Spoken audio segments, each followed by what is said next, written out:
Friends, आज हम लोग बिहार पुलिस के लिए जो मैथ का प्रैक्टिस सेट चल रहा है उसके प्रैक्टिस सेट 5 को देखने वाले हैं। इससे पहले हम लोगों ने 4 प्रैक्टिस को हल किया है। अगर उसे आप नहीं देखे हैं तो इसके डिस्क्रिप्शन में उसका लिंक दिया गया है। बिहार पुलिस के लिए 100 क्वेश्चन का प्रैक्टिस सेट भी इस चैनल पर चल रहा है। अगर आप नहीं देखे हैं तो इसके प्लेलिस्ट में विजिट कर सकते हैं। और अगर आप इस चैनल पर नए हैं तो प्लीज़ इसे सब्सक्राइब कर लें और बेल आइकन को प्रेस कर लें, क्योंकि कंपटीशन एग्जाम से संबंधित इस पर हर तरह के वीडियो अपलोड किए जाते हैं। आज का पहला सवाल है कि एक 4 अंकों की संख्या 2 अंकों की पुनरावृत्ति से बनाई गई है, जैसे कि 24-24 या 12-12 या 13-13 भी हो सकता है। इस प्रकार की कोई भी संख्या हमेशा किससे विभाजित होती है? तो मान लीजिए 24-24 को या 12-12 पर ही हम चेक कर लेते हैं। 2424 का मतलब है कि हम इसको ऐसे लिख सकते हैं, 2400 प्लस 24 लिख सकते हैं। तो यहाँ से हम 24 कॉमन कर सकते हैं। जैसे ही 24 कॉमन लेंगे तो अंदर में आएगा 100 और यहाँ आ जाएगा 1। तो क्या होगा? 24 गुना 101। या फिर 12-12 को चेक कर सकते हैं। तो 1212 को क्या करेंगे हम? 1200 प्लस 12 लिख सकते हैं। या इसमें से हम जब 12 कॉमन लेंगे तो ये हो जाएगा 100 प्लस 1। तो क्या हो जाएगा? 12 गुना 101। तो आपको समझ में आ ही गया होगा कि दोनों में कॉमन कौन सा संख्या आ रहा है? 101। यानी कि 2 अंकों की पुनरावृत्ति से बनी हुई 4 अंकों की कोई भी संख्या होगा वो 101 से 100% कट जाएगा। ऑप्शन डी राइट आंसर है। क्वेश्चन नंबर 2 है कि निम्न में से सबसे छोटी संख्या कौन सी है? जब अंश और हर का डिफरेंस सेम हो, जिसका अंश छोटा होगा वो छोटा और जिसका अंश बड़ा होगा वो बड़ा होगा। अब जैसे इसमें हमें सबसे पहले डिफरेंट चेक करना है, तो 22 और 13 का डिफरेंट कितना होगा? 7 और 2 9, 9 का डिफरेंट है। यहाँ पर 25 और 24 का डिफरेंट, ये भी 9 का डिफरेंट है। 26 और 17 में 9 का डिफरेंट है। और 19 और 28 में भी 9 का डिफरेंट है, मतलब डिफरेंट सेम है। तो सबसे छोटी संख्या वही होगा जिसका अंश छोटा है। तो इसमें अंश छोटा किसका है? इसका है, मतलब option A right answer. Question number 3 है कि एक परीक्षा में एक परीक्षार्थी जिसे कुल अंकों के 30% अंक प्राप्त हुए हैं, 8 अंकों से अनुत्तीर्ण यानी कि फेल हुआ है। एक अन्य परीक्षार्थी जिसे कुल अंकों के 35% अंक प्राप्त हुए हैं, उसके अंक उत्तीर्णकों से 12 अंक अधिक यानी कि पास होने से 12 अंक अधिक मिला है। कहने का मतलब है कि एक लड़का फेल हुआ है और एक पास हुआ है। जो 30% लाया है ये फेल हो गया है, और जो 35% लाया है ये पास होने से ज़्यादा नंबर ले आए हैं। मतलब कि ये जो 30% ला के कितना नंबर से फेल हुआ है? 8 नंबर से, यानी कि इसको और 8 मिलना चाहिए था।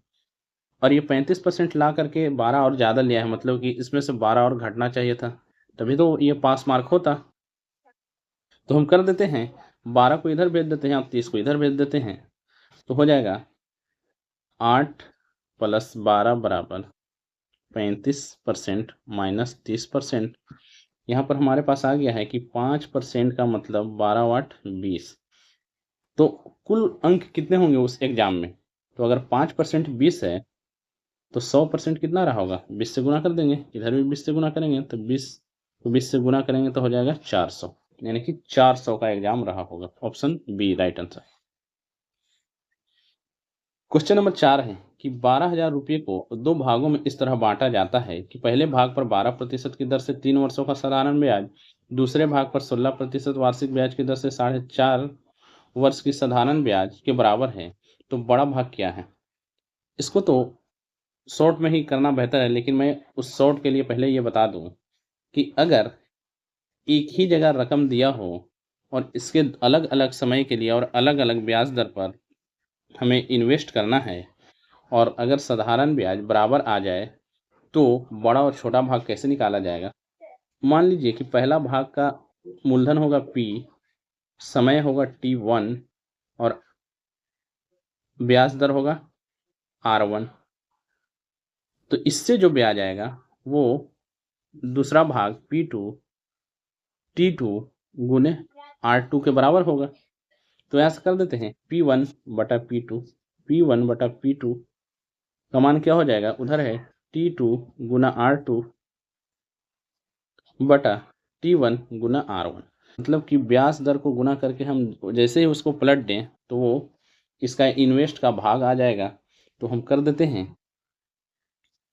कि 12% के हिसाब से 3 वर्षों का तो कितना हो जाएगा, मतलब 36%। 16% के हिसाब से 4.5 वर्ष का मतलब क्या है, 16 चौके 64 और 8 72, ये प्रतिशत है।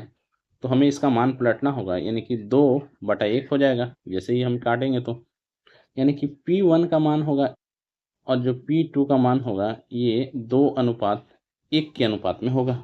हमारे पास टोटल धन कितना है, 12,000 है। तो 12 को जैसे ही हम 3 टुकड़ा करेंगे तो एक टुकड़ा का मान आ जाएगा 4,000, और हमसे पूछा गया है कि बड़ा भाग कौन सा होगा, तो एक भाग होगा 8,000 और दूसरा भाग होगा 4,000, तो बड़ा भाग है 8,000, ऑप्शन ए राइट आंसर है। क्वेश्चन नंबर 5 है कि ए, बी और सी किसी व्यवसाय में सहभागी हैं, यानी कि पार्टनर है। ए ने 350 रुपया, बी ने 450 रुपया और सी ने 550 रुपया लगाए हैं। यदि वर्ष के अंत में 405 रुपये का लाभ होता है तो सी का लाभ का हिस्सा कितना होगा। एक है ए, एक है बी और एक है सी। ए का इन्वेस्ट कितना है 350, बी का इन्वेस्ट है 450 और सी का इन्वेस्ट है 550।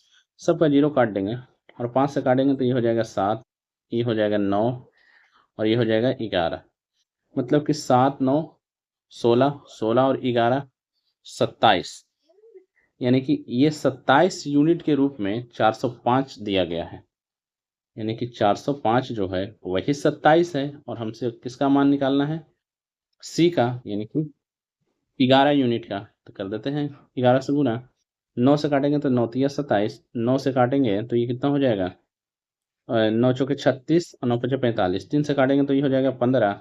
जैसे ही 15 का 11 से गुना करेंगे तो 15 रहे यहाँ 150, फिर एक बार 15 तो 165 हो जाएगा। ऑप्शन डी राइट आंसर है। क्वेश्चन नंबर 6 है कि 3 वर्ष पूर्व एक परिवार के 5 सदस्यों की औसत आयु 27 वर्ष थी। एक बच्चे के परिवार में शामिल होने पर वर्तमान में भी परिवार की औसत आयु 27 वर्ष की ही है, तो बच्चे की वर्तमान आयु ज्ञात करना है।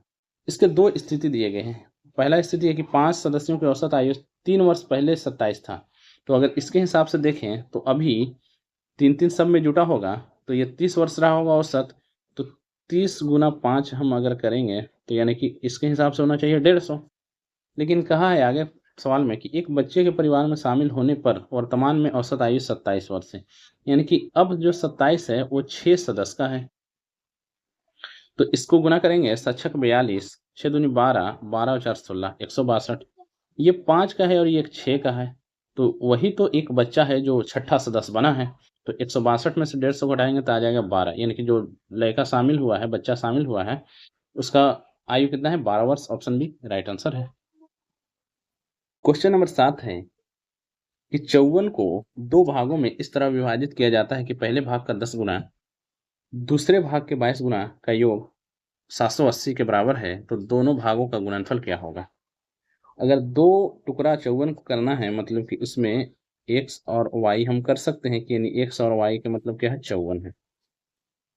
कहा जा रहा है कि पहले भाग का 10 गुना यानी कि 10x और दूसरे भाग का 22 गुना मतलब 22y, और ये कितना है 780 है।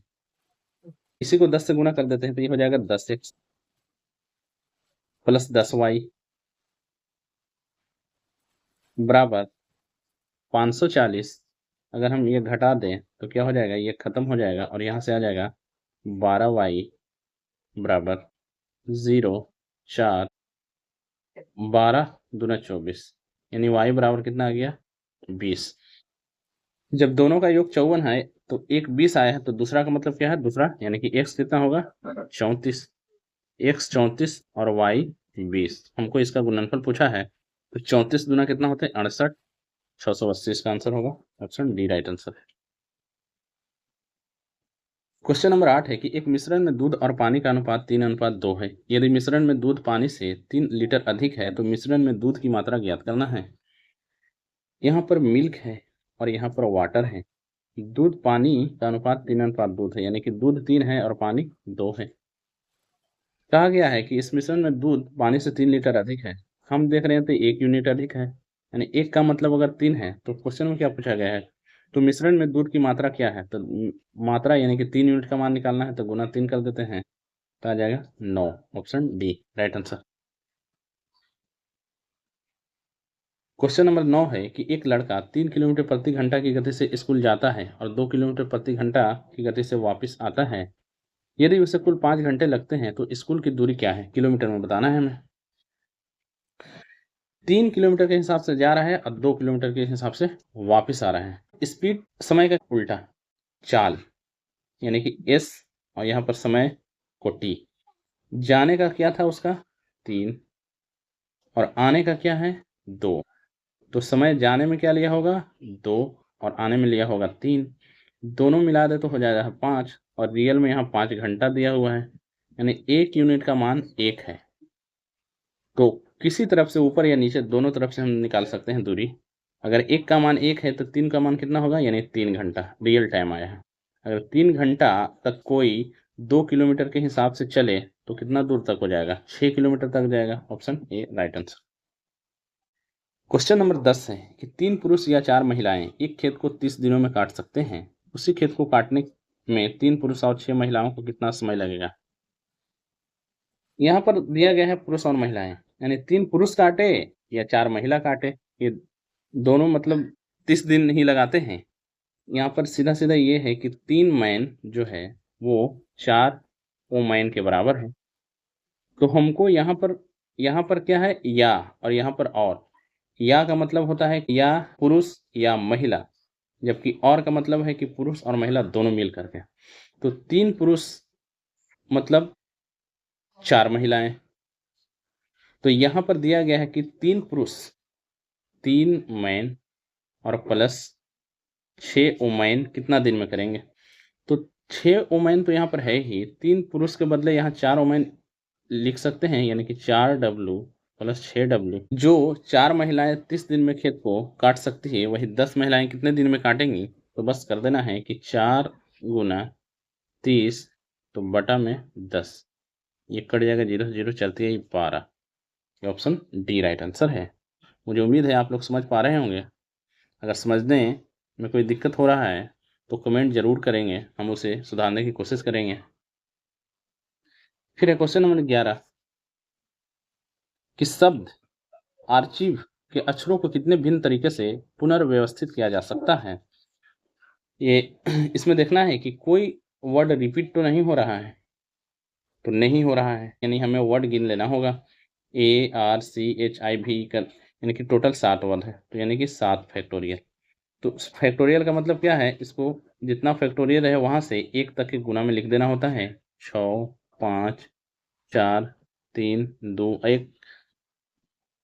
जब इसको गुना करेंगे तो 7 42 और 5 20, 20 छक्का 120, यानी कि 42 को 120 से गुना करेंगे तो हमारे पास आता है 50 40। ऑप्शन बी राइट आंसर है। क्वेश्चन नंबर 12 है कि एक बैग में 2 लाल मार्बल, 3 हरे मार्बल और 4 नीले मार्बल हैं। बैग में से अज्ञात रूप से एक मार्बल निकाला जाता है। मार्बल का नीला मार्बल न होने की क्या संभावना है। हमें पहले देखना है कि टोटल मार्बल है कितने। यहाँ 2 लाल हैं, 3 हरा है और 4 नीला है, यानी कि टोटल 4 और 2 6 और 3 9 मार्बल है। तो हम टोटल को पहले लिखेंगे नीचे में। कहा गया है कि मार्बल निकाला गया है एक, और उसका नीला नहीं होना चाहिए। तो नीला कौन मार्बल है 4 गो, यानी कि ये 4 नहीं होना चाहिए, तो होना क्या चाहिए 5, इन पांचों में से होना चाहिए। तो ऊपर हम क्या लिखेंगे 5, और इसका आंसर क्या होगा 5/9। Option B right answer. Question number 13 है कि x³ - 2x² + 7 को x - 2 से भाग देने पर शेषफल बचेगा क्या। तो भागा इसमें लगाने से बेहतर है कि x - 2 बराबर 0, यानी कि x बराबर क्या 2, इसमें मान रख देना है x का, वही हो जाएगा शेषफल। तो x³ का मतलब क्या है कि 2 का क्यूब माइनस 2 गुना 2 का स्क्वायर प्लस 7, इसका मतलब हो जाएगा 8। आइए 2 दूना 4, 4 दूना 8 -8 प्लस 7, ये माइनस प्लस खत्म, बन जाएगा हमारे पास शेषफल 7, option C right answer. Question number 14 है कि 8 के पावर 16 गुने 7 के पावर 4 गुने 15 के पावर 15 में अभाज्य गुणनखंडों की संख्या क्या है। अभाज्य गुणनखंड मतलब उसे उस छोटी से छोटी संख्या में तोड़ना है जो अभाज्य संख्या बचे। जैसे 8 को क्या लिख सकते हैं हम, 2 गुना 2 गुना 2, इस पर पावर कितना है 16। 7 को बस 7 ही लिखा जा सकता है, इसको और छोटा नहीं किया जा सकता है। और 15 को 5 गुना 3। इसमें देखना है कि 16 इस पर भी पावर आएगा, इस पर भी आएगा, इस पर आएगा, तो इसलिए हम डायरेक्ट 16 को 48 ही कर देते हैं। इसमें 4 तो सिर्फ 4 ही रहेगा, और इसमें इस पर भी 15 होगा, इस पर भी 15, तो इसमें पावर डायरेक्ट 30 कर दे रहे हैं। जैसे ही इसको ऐड करेंगे तो ये हो जाएगा 82, यानी इसके अभाज्य गुणनखंडों की संख्या कितना है 82, ऑप्शन सी राइट आंसर है। क्वेश्चन नंबर 15 है कि दो संख्याओं का गुणनफल 192 और अंतर 4 है, तो दो संख्याएं होगी, यानी उन संख्याओं को बताना है। तो इसमें ज़्यादा कुछ करने की जरूरत नहीं है, बाई ऑप्शन ही बनाना ज़्यादा बेहतर है। हम देख लेते हैं कि सब में 4 का अंतर दिया हुआ है, तो हमें देखना है कि गुना करके किस में आ रहा है। 16 का 12 से गुना करेंगे तो 160, और 16 दूना 32, 2 9 1, ये पहले ऑप्शन में ही मिल गया है, इसलिए ऑप्शन ए राइट आंसर है। क्वेश्चन नंबर 16 है कि ए बी से दोगुना अच्छा श्रमिक है, वे एक साथ एक कार्य को 14 दिन में समाप्त कर देते हैं, तो बी को अकेले इस कार्य को समाप्त करने में कितना दिन का समय लगेगा। ए और बी, अच्छा श्रमिक का मतलब है कि उसका क्षमता ए बी से दोगुना अच्छा श्रमिक है, यानी कि इसका 2 क्षमता है और इसका 1 है। कहा जा रहा है कि ये एक साथ काम करे तो 14 दिन में काम को समाप्त कर देते हैं। अगर ये डेली 2 करे और ये 1 करे तो डेली कितना काम होगा 3, और ये कितना दिनों तक चला है 14 दिन तक, यानी टोटल काम आ गया है 42। तो पूछा जा रहा है कि बी अकेले उस काम को कितने दिन में समाप्त करेगा, तो बी का क्षमता क्या है 1 से भागा लगा दें, क्या हो जाएगा 42, यानी कि बी उसे 42 दिन में करेगा, ऑप्शन सी राइट आंसर है। क्वेश्चन नंबर 17 है कि दो नल ए और बी एक पात्र को क्रमशः 6 और 8 मिनट में भर सकते हैं। यदि ए से प्रारंभ करते हुए दोनों नलों को 1-1 मिनट के लिए बारी बारी से खोला जाए तो पात्र को भरने में कितना समय लगेगा। नल ए 6 मिनट में, नल बी 8 मिनट में, एलसीएम आएगा 24, इसका निकल जाएगा क्षमता 4, इसका 3।